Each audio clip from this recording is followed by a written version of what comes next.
What is, everyone?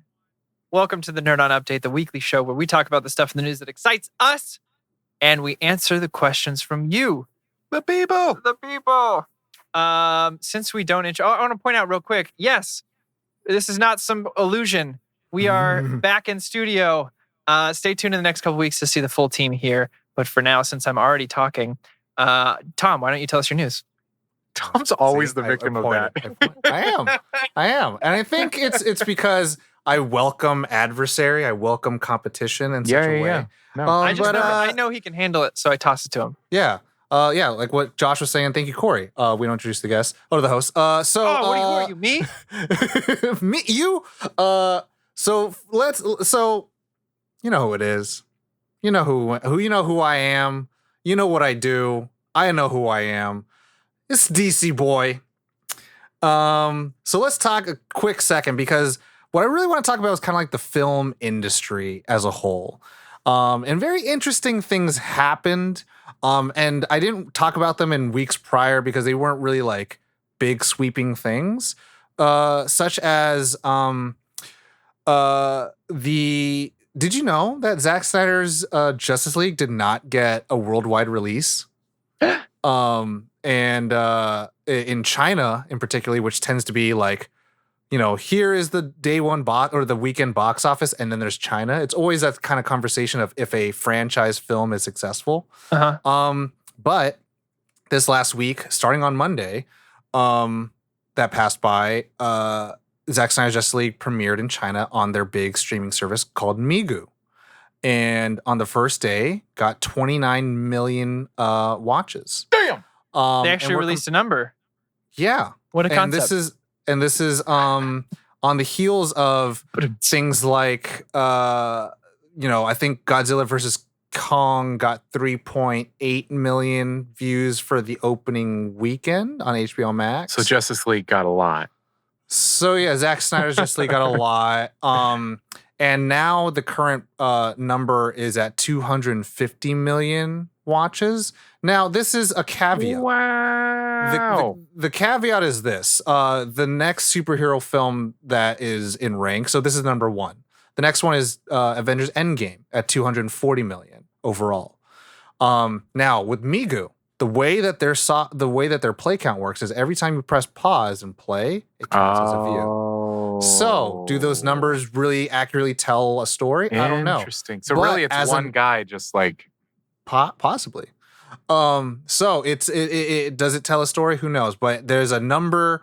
We all know business world. Numbers mean everything at the end of the day. Does it seem viable? We'll just have to continue to see if that number continues to climb. This is also on the heels that, and I hate to be petty about this, but Warner Brothers Pictures released a video on their YouTube channel of the Justice League 2017 theatrical version getting a 4K re-release on their streaming services, met with thunderous disapproval. I think the video now has about 125,000 dislikes to 3,000 likes. And every comment says, like, no one wants to remember this mustache gate in 4K. It's interesting, right? And this also comes off the heels that apparently Mr. David Geffen, if you're in LA, you know of the Geffen, yes, who's a pretty prominent member of the film zeitgeist. Apparently was pitching to Netflix Toby Emmerich, and Toby Emmerich is the current president and CEO of Warner Brothers Pictures, who is under and Sarnoff, because his contract will end in, I think, 18 months, 17 months, give or take. So he's pretty much the big proponent of like why he makes the decision. At the end of the day, he makes all the decisions. Like Walter Hamada is under him, who is the head of DC Films. So that is like going to Netflix, and Netflix hasn't confirmed or denied this, but apparently the word that Netflix said was there would be no place for you here. This comes off the heels that Army of the Dead will have a theatrical release, like a countrywide theatrical release, which is huge because it's a kind of like a year for Zack Snyder, right? Yeah. In a way where this film comes out and then Army of the Dead comes out, and it's a Netflix film. Netflix has not had a giant release in this way. The biggest release that they had was probably Roma and Irishman. Yeah. And those had to happen because the Academy would not see it as a film qualified to be nominated.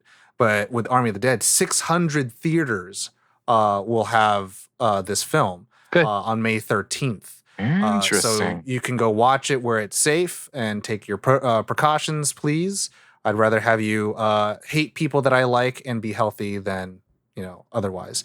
But it comes to this kind of foreground that Warner Brothers is in a weird place, and as much as I'd like to have faith, Alfred, faith, it's a matter of like, be vocal, be respectful, hashtag restore the Snyderverse. Yeah, but that was well done.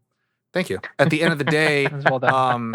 Even Christopher Nolan is speaking with Netflix, and he's had exclusives with Warner Brothers for 10, 20 years now.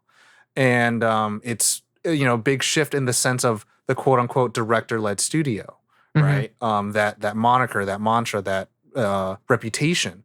And with Netflix kind of giving these creators, filmmakers, storytellers carte blanche to tell whatever story they want to tell, it's very interesting, especially with new Sailor Moon anime coming out. I really feel like Netflix is going to actually start being able to purchase theaters because that Paramount patent is now gone, and studios can now purchase theaters. So Netflix is here to stay. And it's supposed to be a Magic the Gathering series from the Russo brothers sometime in the near future. That's still happening. So like with their kind of hold on really powerful anime IP, particularly like they have a whole Pokemon series on Netflix, which is really huge. And they tend to have some kind of first look deal with Warner Brothers that like their TV network shows will go on Netflix or their movies will go on Netflix for a little time and they'll come back to HBO Max. So it's a very interesting step. And I think Netflix is kind of becoming this champion in this time of like controversy of like committee-based films, directors being told they cannot do something, the independent filmmakers being washed away by these giant IPs. And Netflix is kind of being that champion, which is very interesting, especially for a company that has most of their user base outside of the US. It's a very global like viewing platform to begin with, and every smart TV already has it built in. So I'm wanting to see where the dust settles at the end of the day. Right. But yeah, that's my news. Let me just. Speaking of DC, Marvel had... No, I'm just kidding. But seriously, my news is about Marvel. Loki, the god of mischief, being the mischievous one that he is, has moved his release date for his TV show, as they've framed it in the ads at least. Usually, Marvel has their TV shows, Disney Plus, release on Fridays. Loki will start a trend of releasing them on Wednesdays. So instead of the 11th, we're going to have it on the 9th. That was announced just a couple days ago by Tom Hiddleston himself in a special promo ad made by Disney. So we'll see how this goes. There's nothing I could find, at least, onto why the change is happening, other than let's just get it out there. Yeah. This is actually the show I've been looking the most forward to. Falcon and Winter Soldier surprised the hell out of me. I was excited for that, but damn, baby. But yeah, Loki, I'm definitely looking forward to the show. So I'll be there on the 9th. Low-key or Loki? Low-key, I'm looking for Loki. You're low-key hyped for this? I'm low-key hyped for Loki. Nice. Yeah. Yeah, that's my news. It's real quick, but June 9th instead of the 11th. With that, the Marvel did release a video of like welcoming everyone back to the theaters, and you can see the slate for Phase 4. That came out the day after Warner Brothers put their 4K Justice League video of Warner Brothers. And it was a matter of like, again, it was all the DC fans being like Squidward in his house and all the Marvel fans being Patrick and SpongeBob frolicking in the fields, and we're just sad people. I mean, I'm with you.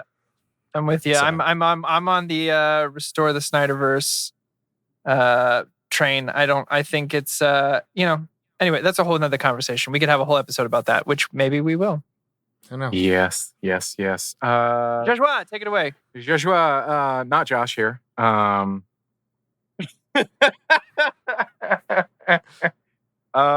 news will be brief because there isn't a lot known about it except that it was announced.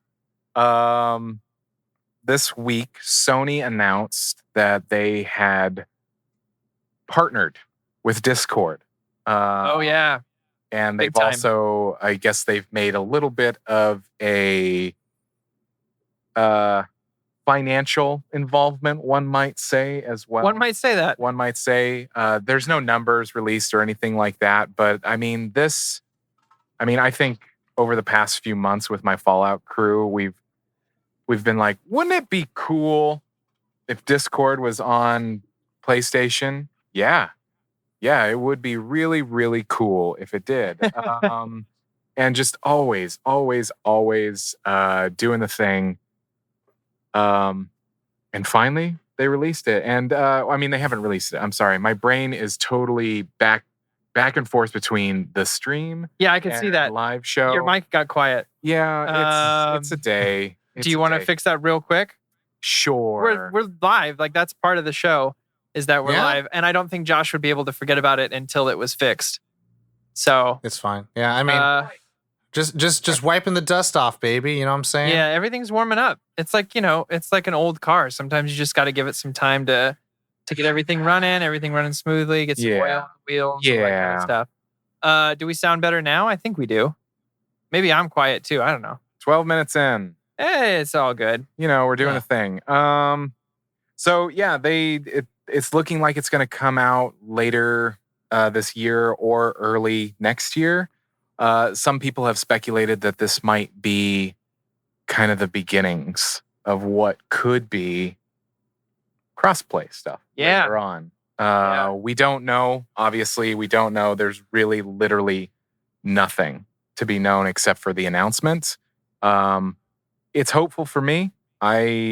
Discord is something that I use a lot. Even with us, Nerd On, we use Discord a lot. We do have the Nerd On Nation Discord, nerdon.tv/Discord. But even for our streams, like on our Sunday streams with Kyle, K-Pax, as some of you might watch with Tom and I, Discord, that's how we talk inside the game. So it's always strange because I am on console. I know Tom and Kyle are on PC, but I got my headphones connected to my PC running, but I'm playing on the console. So it would be nice to have it all, in one spot. But yes, it is. It's exciting. So yeah, I'm excited about that. Excited to see what it might even just do. Yeah, like it just having that capability. But yeah, that has been the news for this week. Let us get to the next part of our show. Like Corey said at the top, the last part of the show is in which we answer questions from you, the people. And there are many, many ways that you can submit questions. Like, you can send an email to questions@nerdon.tv. You can also go to a forum, nerdon.tv/questions. You can also join our Discord, nerdon.tv/Discord. There are channels within there to submit them. And if you are a member of the Nerd On Nation, nerdon.tv/Patreon, you do get what we call a Nerd On Nudge, in which we answer questions from you, the people, first. Camera froze. Okay, so questions. And you can ask questions about anything. True. Like S-Ranker. S-Ranker asks, which do you think would be the tastiest Pokemon? Tauros. So this came from sorry. This came from no, this is all good. This came from a stream because I was just talking about like, man, Pokemon could make more money even though they have like they're the largest franchise in the entire world. But it's like they could make more. Like they could literally make like keys that are the key Pokemon, trash bags that are the trash bag Pokemon. But it's like if you were to eat Pokemon, what would they be? Josh, I know that you're not too familiar with Pokemon, but if you wanted to say like, I think this would be really cool, how would they make that as a Pokemon? I think Corey and I could do that, unless you know a Pokemon. Yeah. I mean, I said mine already, Tauros meat, just because that's steak, baby. That's Wagyu steak right there. That's Wagyu. Yeah. That's the Wagyu. Wagyumon. Yeah. Wagyu. Yeah, I think that would be. I think that would. I'll take the Falafelmon. No. Euromon? No? Yeah, we can figure that out. Go ahead, Josh. What would you think? Shoot. If you don't I have a think Pokemon Bulbasaur mind, might be a pretty good salad. Damn. it's a pod. It's a unripe pod. Well, you gotta cut them up. Well, it's like a head of cabbage. Yeah. Okay. Just a head of cabbage, Okay. put them on top of some tacos. The tastiest. Oh, so S ranker. I like sushi, and I've been craving sushi a lot. I would try to get the ikura of a Goldeen, which is the fish eggs. It sounds very terrible. That sounds like I'm murdering this Pokemon. But I miss that kind of sushi the most with the orange balls on the rice. Like, oh, I miss that. I miss that food. Did I say I miss that Pokemon? I miss that sushi. No, it just sounded like you said, I will murder this Pokemon. It did. He did. He said, it sounds like I'm murdering this Pokemon, but I just miss it. That's a good one. That's a really good one. Yeah, Josh, what would be like in Pokemon Land? What would be the meal that you would be like, this is one of the top? I don't know. Now I think I saw something in the chat. Somebody mentioned Magikarp. Like, some real good sushi. It is a fish. Yeah. Real good sushi. Hey, can I have some of that the spicy Magikarp roll? Phoebus would make a really good, when you get like the whole fish cooked and put in front of you. Eyes and all. There is an ice Phoebus. cream Pokemon. Yes. What? There's a straight up ice cream There's an Pokemon. ice cream Pokemon. Vanilla. Sure. Yeah. How does that even exist? They ran out of ideas at one point. They have a key ring Pokemon. That's not a joke. That's not a joke. There is like a milk Pokemon. No. There is a milkshake Pokemon. My other one would be the honeycomb. Would be delicious as like a snack. Combi? Combi would be. Mwah. I would eat the shit out of a Tepig, which is a pig and it's a fire type, so it's already kind of cooked. And that chicharron, baby. Ooh. Wow. Next question? Yeah, next question. Next question comes from Spencer. Shout out. Shout out to Spence. Do you have a secret talent? I can do this with my hands. That's good. Yeah, I used to do. That's exactly what it was. Ready? There it is. Fistful of dollars, baby. Yep. Yeah. I think that's one. Nice. We need to put that to use more. I think that's one of them. I can make any situation more awkward than it needs to be. Can confirm. That's not a secret talent. Yeah. You've put that live. So a secret talent. So the Tom Sai isn't a thing. That's pretty talented. I would say one of Tom's secret talents, not that this is your only one, I would say one of your many, is, and this is gonna sound so not as exciting, but you're really good at like getting really thoughtful gifts for people. Yeah, and like I knew you were gonna say that. You put up this facade of being like this, like, whatever, I'm funny. I make jokes all the time, but then like you have these really real moments of like getting gifts that people didn't know they needed that really suits who they are as a person, and being very sentimental. Yeah. I think that's your secret talent. He's also really good at diffusing tension and causing tension. Yeah. Well, when you cause tension, it's easy to diffuse the tension you caused. It's like when I don't cause all of it. But anyways, it's like when you have a broken car and like you're like, I just know what a broken car looks like. I can't fix this shit. Yeah, sure. For me, I can unicycle. Yeah, that's a big one. That's a big one. I used to unicycle a lot, and I could ride on my stomach and go downstairs and what the fuck? Ride on a. Did you ever do like on trails and stuff? Yeah, I used to mountain You could unicycle. plank on a unicycle. There are pictures of me mountain unicycling, like and jumping from rocks to rocks, and okay, time out. What? I like how most of the time when we pick superhero stuff, like what superhero you'd be, you always go for a Superman. But it's a unicycle man. Yeah. Like that's what it should. Like it literally could be like you can go anywhere. Like with this unicycle. What's like ride backwards. If someone asked you what's like the best advice you can give someone who's going to start unicycling, what would it be? Like, is it all in the balance? Is it in like what's the secret? Does it involve a lot of butt clenching? What's Tom's word he always says? I don't remember. Anyway, the gist of it. The gist of it? The minutia. honestly, What's the like secret? a lot of practice and be I'm just saying phrases Tom says at this point. a lot of practice and be prepared to Fall on your fall. Yeah. But also you're standing straight all the time and a lot of core muscles. Yeah. Somebody said in the chat, yes, a lot of core muscles and your thighs, like especially if you're going uphill or something, or even downhill because you're controlling your speed, so you don't. Because it's not like a bike don't have where you can handlebars. just coast. Yeah. And you can let the gears kind of just take you. You have to you're controlling. You're whole the thing. gears. You are the gears. All right. I used to unicycle a lot. I helped start the San Diego Unicycle Society. So That's a better secret talent than Tom and I's. I was like, I can whistle with my hands. This is your superpower.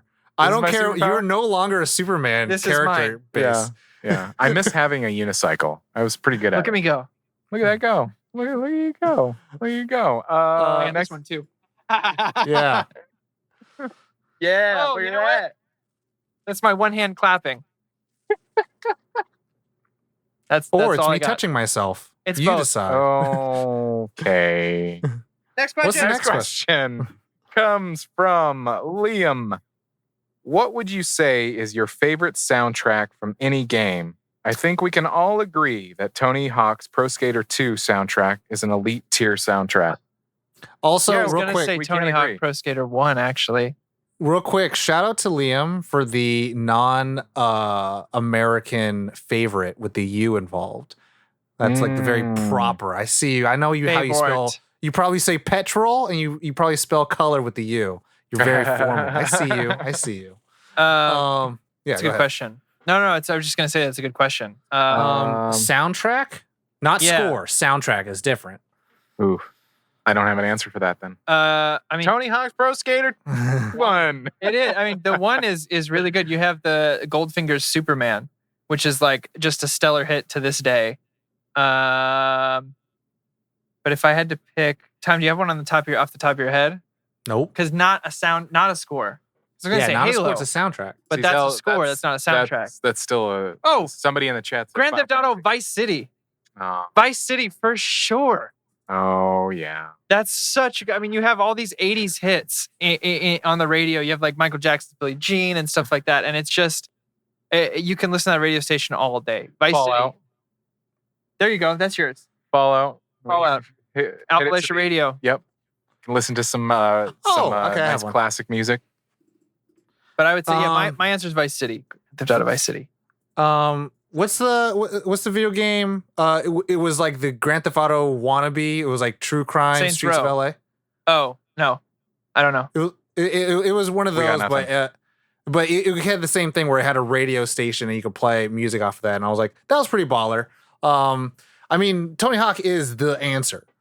It for sure is the answer because it has the one the Superman, the most recognizable songs in there. But I remember I getting guess so pumped when you'd start a level and the music would kick in and you'd be like, yeah. It's the reason I know anything I about want to skate to ska. this. If that's Yeah. if that's helpful at all. Yeah.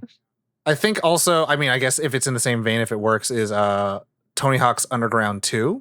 Because that featured a lot of 3 Days Grace and Jimmy Eat World. And I was there for that shit. We were just listening to that earlier. Yeah. I would literally just hang out on the menu screen while like I was doing homework. So I could just play the music over and over again. Nice. Well, I mean, those are the questions from our forums. So Tom, you get to take the chat ones. Yes. Okay. So I'm going to answer a new one that came from today's chat because I have a bunch from last week and the week before. But this one was pretty interesting. What do you prefer? All director-led films like Zack Snyder's Justice League or more studio-driven? Director. Yeah, director. I think there's place for both. I think obviously if it's all one or all the other, you're losing a bit of diversity in filmmaking. But typically, and Tom has heard me say this on a broken fucking record since he's known me. Here we go again. Typically what you get with a director-led film with studio support is you get a full vision of the story that the director was trying to tell. There's no trying to, we should put this in to please the audience. what I've seen, at least from the directors that I appreciate and love, is they're not trying to please the audience. They're trying to tell the story from start to finish that they had in their head. Whether the audience likes it or not is up to how they interpret it, how they feel. But I do think you get a fuller vision from a director-led film. That's my 2 cents. I know some other people will disagree, but that's my opinion on that. There are plenty of examples that show like that a studio intervened and it was like a good call, but that far gets outweighed by how detrimental it's been when a studio kind of like, I hate to say it this way, manhandles the process. The golden rule for me is always going to be, if you try to appease everybody, you appease no one. Right. If you try to appease one person, somehow you reach everybody. Yeah. And it's because they can tell that you're telling a story from your perspective. Being a fucking writer director is like such a hard question to be like, I don't know. Do I want a studio to fucking tell me what to do? Then it's like, Tom's you point, hired me. Yeah. There's an exception to every rule, right? So like my opinion is that most of the time it works out. Like to Tom's point, there of course are tons of stories of studios stepping in and be like, maybe we should do it this way, and it worked out way better. But yeah, I would say majority of the time, to Tom's point, it's more so a crowd pleasing move than it is to actually boost or help the narrative. The perfect scenario is to kind of have like you were saying, the perfect mix of both, where everybody's kind of working together. Supported. Yeah, it's kind of a collaboration. Support the director. Yeah. I mean, that's why A24 so far has been one of my favorite studios to follow. Is they seem to want to support the vision of the director the best they can. For film, I've heard that Netflix is phenomenal. They're very much like when they bring in their studio execs, they come in and they're like a fan of the director. They're like, I want to see more of what you got going on. That's cool. And they're more collaborative in that I never would have sense. guessed that, actually. I mean, they're an international market, and they were always the young kids on the block, so they had something to prove.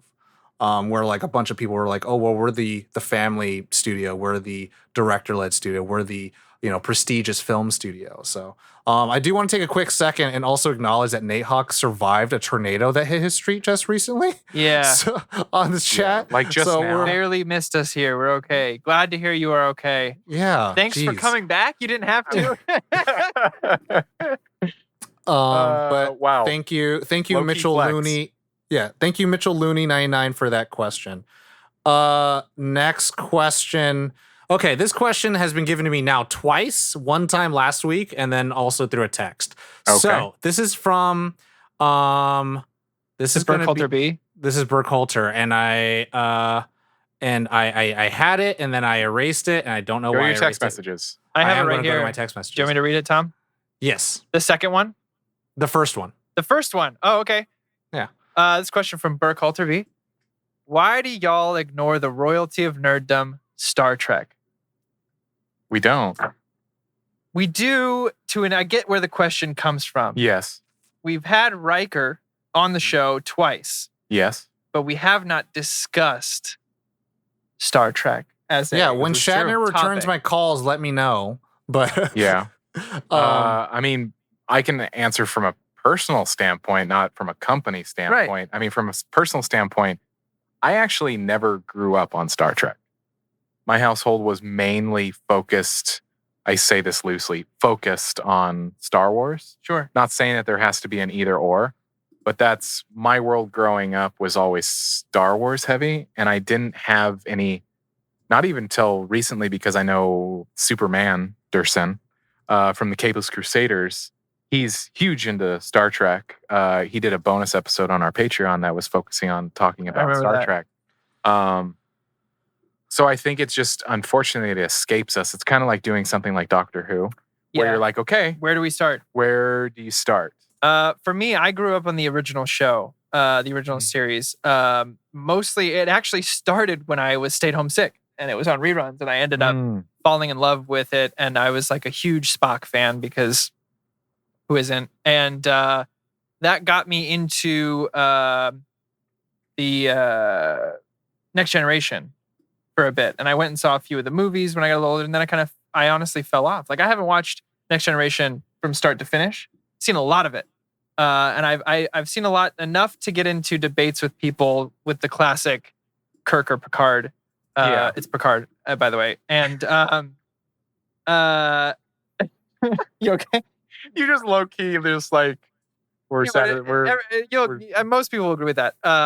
But I think I would love to cover it. I've heard a lot of great things about the new Picard show. Obviously, we have friends who have worked on the show or been on the show, directed the show. So I don't think it's out of the realm of possibilities.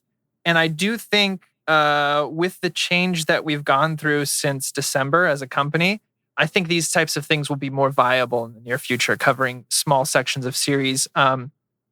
Especially, and I was actually going to save this for a public poll on Twitter, but I mean, I'll kind of talk about it here. If you guys are cool with us covering things by season rather than an entire series, I think we can churn out more topics more frequently. Yeah.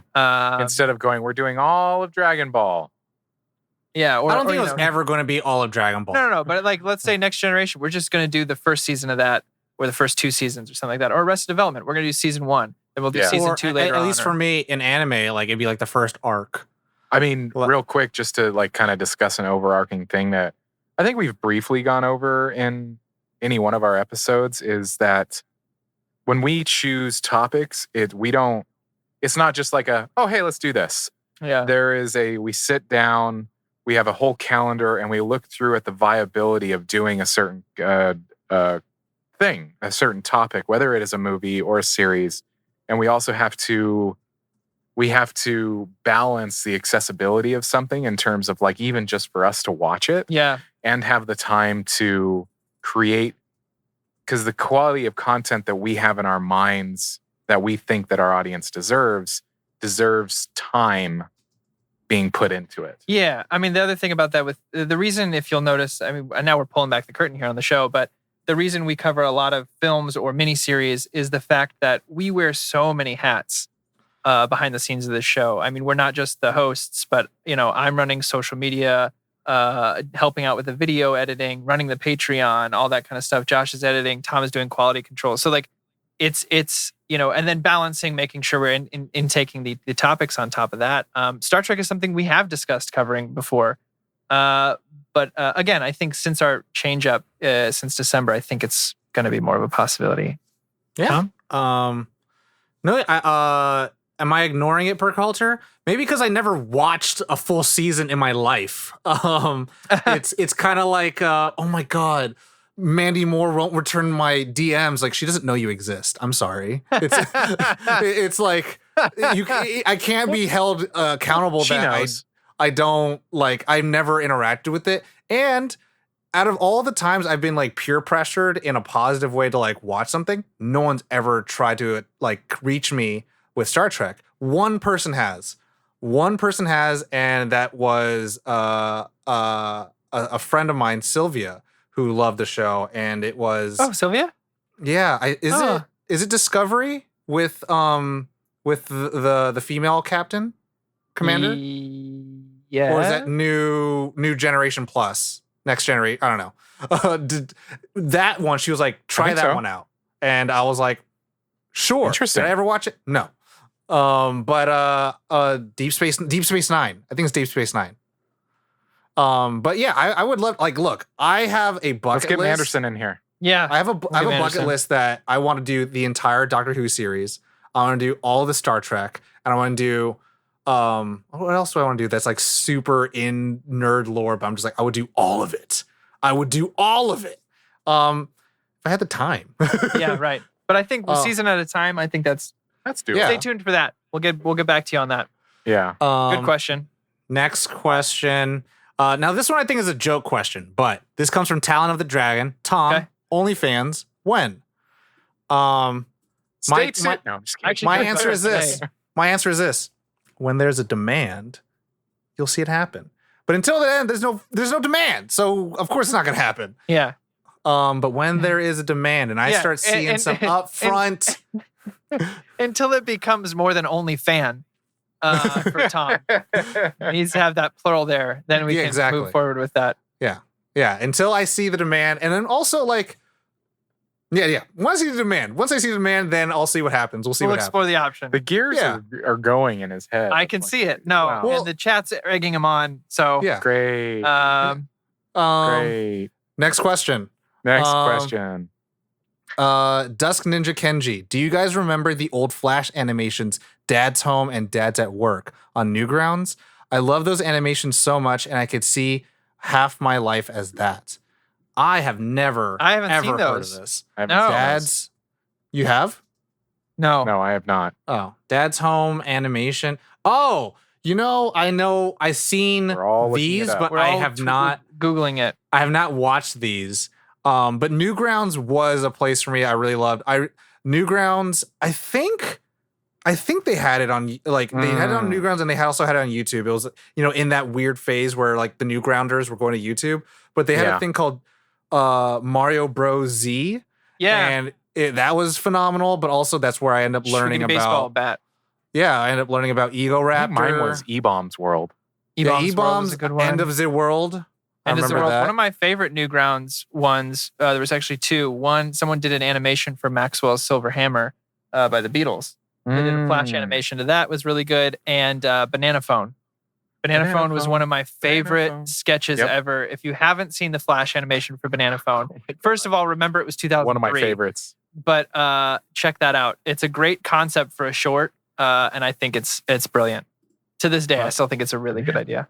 But Dust Ninja Kenji, I think we'll all have some homework and we'll look it up. Yeah, we and got some homework now. I'll message. Homework. I'll put it in the Discord. Make sure you check out the Discord, and then we'll talk about it. Yes. How much time? I think we have plenty of time to answer more questions, don't we? I would say it just depends on how long we take to answer them. So For sure. I want to say like two more questions. Well, this is going to be a short one. Next question from Talon of the Dragon. How are all of you? Oh, Good. I can touch Josh now, which is nice.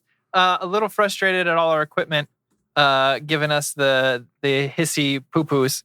But other than that, and the freeze them ups on the camera. yeah. These other are than all that- very technical terms. These are I had to go to college for these. Yeah. So with besides that, very good. Happy to be in the studio. There's a picture on our Instagram right now that Josh took, and I'm beaming. I'm like sunshine coming out of my face. Happy. That's also a technical term. Yeah. I'm good. One of my favorite things about Nerd On is being in studio and just like working off of each other and having fun. And tech things aside, we always have fun. We're just like, let's make it work. We'll figure it out. Steal my answer. Otherwise, but that's life is good. I'm just gonna. What else did you say? So I can say it too. Oh yeah, I also said that was it. I'm getting near the end of a contract for work, so I'm like, I'm gonna have a lot of time on my hands. So figure it out. It'll be fun. So I don't want to hear that you don't have time. I only have one job, Tom. Yeah, he just does the one thing at Nerd. I On. just do the one thing. Yeah. Well, you Nerd have a lot On. of time now. So Tom, how are you? I just got my second shot of Moderna, and Hell yeah. spent the last 48 hours navigating those waters. If I could give some advice to anyone listening that hasn't taken it yet, don't be scared.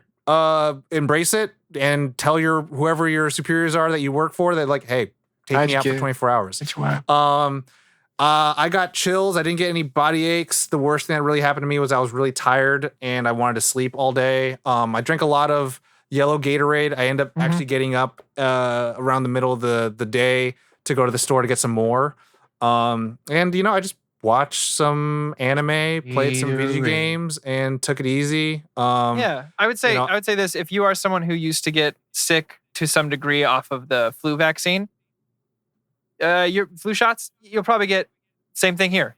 Same thing here happened to me taking this. I always get sick from the flu shot that I get every year, and went into it going, I'm probably gonna get sick, and I did for a day. And then I got the sleepies. Yeah, I was sleepies for after a few my days. first shot, I passed out for like 4 hours. Sleepies. Felt a little like, am I coming down with something? No. I had the dog. I had the most mild of reactions, if anything. So I'm not a good sample, but I would say out of the 4 of us, I had the worst, and it wasn't that bad.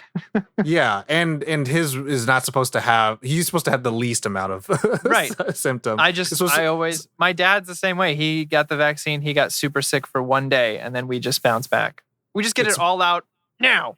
And then, Yeah, it's supposed to be Josh and Caitlin were supposed to go through the worst of it because they had J&J, and then me with Moderna, and then Corey with Pfizer. yeah. So. And then my wife, who got it the same day as me, was fine. Nothing. It's like, not what are even you- not what even are- a little What are symptom. you whining Not about? even like you a baby? oh, my nose is Well, it's, sniffly. Like it's probably nothing. because she's a stronger human being than you. It's fine. She also She's didn't. resilient. Yeah, she's evolved. She doesn't have wisdom Yeah. teeth either, so Yeah. she's like an evolved she form is of human. she is a closer the next to perfect generation. specimen. Oh, Yeah. I get it. She- I get it. she's- Which is a real homo- thing, by the way. She's People are homo starting to superior. evolve to not have their wisdom teeth come through or need to be pulled I like out. how he said this is going to be a quick answer. It's homo superior. Did I say that? No. He said. He said. Oh, I this was will like, be a quick. I'm not going to say that. One more question. Yeah. Yeah, let's do the thing. Okay. This will be a short question. Okay. I think I'm the only one that can answer it. T Dog 8282. Thoughts on the Demon Slayer movie? Okay, so let me talk about this real quick. I don't know. So, for the listeners out there, and maybe even my fellow co-hosts, Demon Slayer is an anime which is one of the newest ones. People I'm are familiar with it, but I haven't people seen are loving it. If you thought it. the Yeah, craze, that's all I've seen. K-Pax is a big fan. yeah, he hit me up the other night to go watch it, and then I was like, I have to work on this project. I can't go. And I was really upset. But people who don't know, if you thought the My Hero Academia like boom was huge, this is way more like visceral. Like Attack on Titan Wow. is about to leave, and it's done and wrapped up, and then Demon Slayer's picking it all up. It is I guess like, I need a new show to watch. I've This seen is the it. first season. Yeah, it's the number one grossing anime movie of all time now, which was recently Whoa. from Your Name, and then before that was Spirited Away. So like those It's been three a minute. movies Yeah. are huge. There's no competition of which one's better or not, but like Interesting. it's hard to deny the absolute fervor that Demon Slayer has had. And my friend was trying to get me to watch it, and I finally watched it, and I watched the entire show in one day. It is a very, very well made and animated show and storytelling. And I've heard To watch it in I one haven't- day? watch the whole series in one day. It's one season right now, and this movie is the bridge between season 1 and season 2. Huh. I would say, what I've heard is that the movie was like a masterclass in anime storytelling. Wow. So I'm excited. Mise en scène? I might have a way to watch it, but I want to support the movie. So Yeah. I'm gonna do that. Dope. Nice. Great. Nice. Well, that has been this week's update. Everybody at home, thank you for watching or listening. If you're listening or watching, we usually edit out all the wonkiness. So those in the stream, thank you so much. Yeah, for putting up with all that. And just thank you so much for listening or watching however you do each week. It just means so much to see you guys. People come in, they go into the Discord and tell us that they've listened to the most recent episode, and it's really wonderful to hear everybody's thoughts. If you would like to continue the conversation, go on over to that Discord, nerdon.tv/Discord. There is a channel for every topic. So come by, check it out. Do consider joining that Nerd On Nation. Nerdon.tv/Patreon. It literally does help us to grow and be the best that we can be. A lot of the equipment, these microphones, soundboard needs to be upgraded. We need a new soundboard, y'all. But all the other equipment is like top of the line. So new soundboard. We want to We'll give get you the there. best quality of the stuff that you love. We want to be able to continue to make more of this stuff at the best way we can. Yeah, and like a friend of the show, friend of Tom, Stephen Ford on Twitter says about his Patreon, it literally like one subscriber, one member of the Nerd On Nation is more than we make on any ads. 100%. On any ads on any platform. So check it out. We appreciate you, members of the Nerd On Nation, all of our listeners, really. Good people. Good folks. Good people. But yeah, that has been the update. Thank you so much. You know the drill. As always, Nerd on.